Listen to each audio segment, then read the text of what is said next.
Достар, баршаңызға қайырлы күн.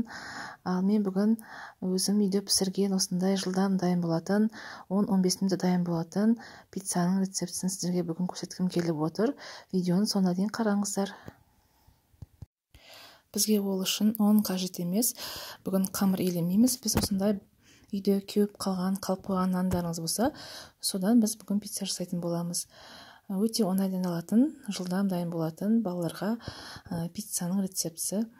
Және де осындай ішіне салатын салмаларын барлығын турап дайындап көрсетемін. Бізге ол үшін сүт, жұмыртқа және де ішіне қосатын осындай ас көгіміз болса, шұжығымыз болса, үйде не бар соны қоссаңыздар болады. Және де қазір тәтті бұрыш қосатын боламын. Оның барлығын турап сізге көрсететін боламын. Достар, ең алдымен бұл видеоны көрмес бұрын менің каналыма тіркелмеген болсаңыздар, тіркеліп, каналыма лайк басып, комментарий жазып қойсаңыздар, өте қуанышты боламын. Егер де сұрақтарыңыз болса, комментарийға жазып қойыңыздар, барлықтарыңызға жауап беремін.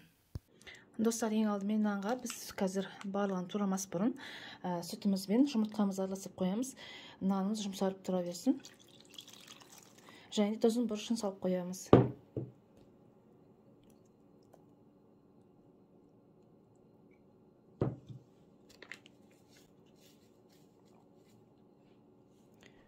Тұзы мен бұрышын дәміне қарай қоссаңыздар.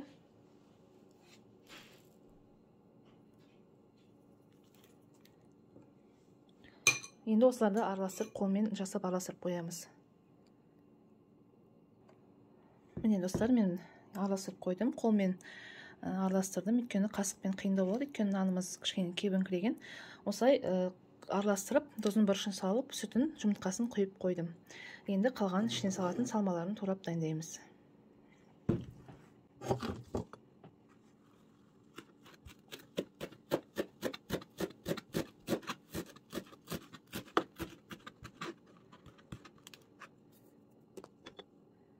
Осыны жұмыртқаға салып жібереміз, нанымызға, жұмыртқа нанымызға.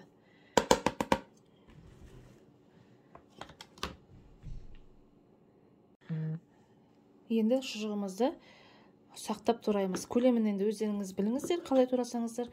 Өйткені маңызды емес ол қатты. Тек қана жіңішкелеу болу керек. Өйткені жаңа біздің іске басарымызды пісірген кезде түйір болып шықпай, әдемі болып тұрғаны өте жақсы болады. Міне осындай сақтап, осылай жіңішке қылып турасаңыздар әдемі болады. Тәтті бұрышымызды барлығын солай қазір сақтап жіңішкелетіп тураймыз.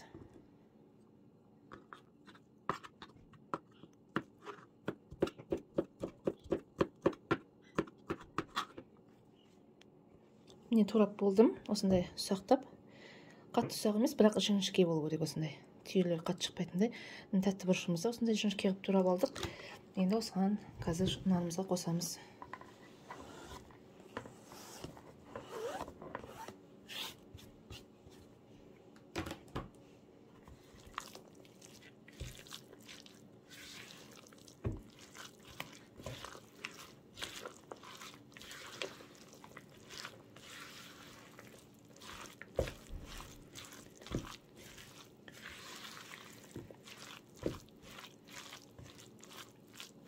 Міне дайын болды. Бұны негізі пицца деп атай береді. Өйткені табада пісетін пицца дейді ғой, осындайды.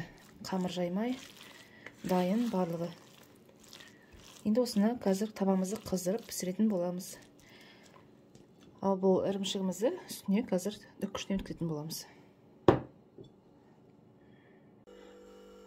Достар, міне табаға май жағып аламыз. Менде білінетін табасы, егер де өзіңізде қалың таба болса, тіпті жақсы. Мен баяу отта пісіремін қазір.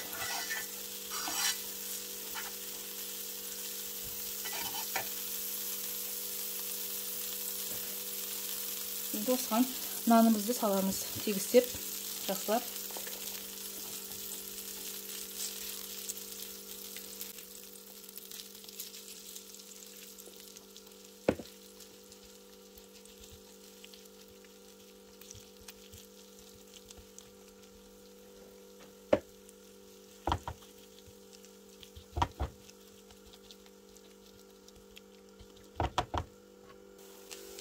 Кішкене пісіп қалғанда бетіне жаңағы үккіштен өткізген ірімшігімізді себеміз кішкене әдемілеп.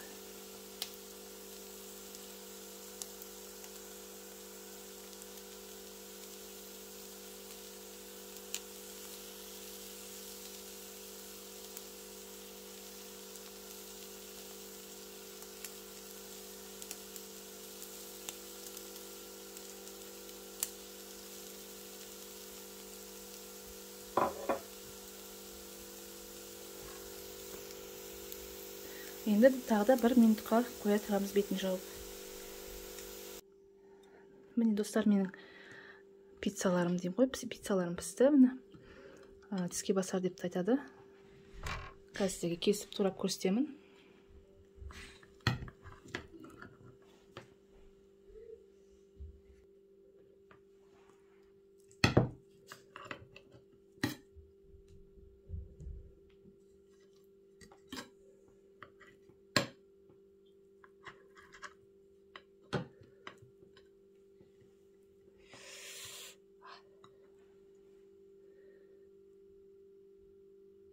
Міне осындай күшті болып пісті. Әлі ыстық. Дәмін көрейік.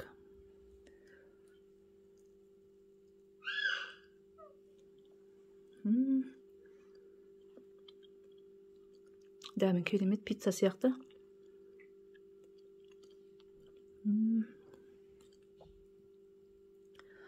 Күшті болып шықты достар, дайындап көріңіздер. Үйде кеуіп қалған нандарыңызды босқа тастамай, міне осындай дәмді балаларыңызға, отбасыларыңызға дәмді пицца дайындап көріңіздер. Өте күшті болып шығады. Еш өкінбейсіздер. Дәмі деген керемет.